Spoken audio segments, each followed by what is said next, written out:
Herkese yeniden merhaba arkadaşlar. Bugün size bu yaptığım en basit slime'ı göstereceğim. Bu slime arkadaşlar ele yapışma gibi bir durumu yok. Buna crazy slime mı öyle bir şey diyorlarmış. Ben bunu izlemiştim. Sonra yapmayı denedim. Olmayacağını falan düşünüyordum ama elime yapışmadı. Sonra şöyle kaldırmayı denediğimde kaldırabildim. Bir sorun yaşamadım. Ama yani o kadar muhteşem bir slime. Bunu yapmalıyım. Harika olmuş. Aslında yapışıyor bazen yani çok fazla değdirince. Şu an yapışmıyor fakat çok fazla değdirince yapışıyor.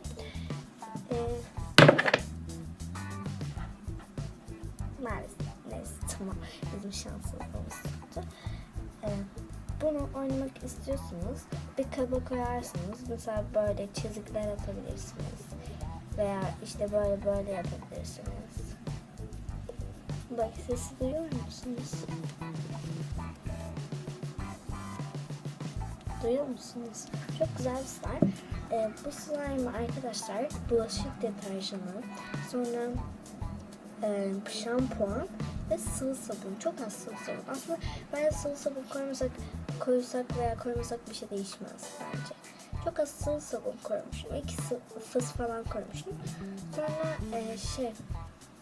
bunun daha büyüklerini yapıyorlar böyle. 2 kilolukmuş böyle.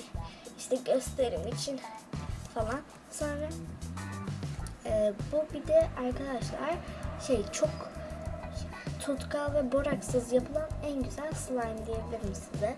Şöyle. Ve arkadaşlar hep bulunan malzemeler yani.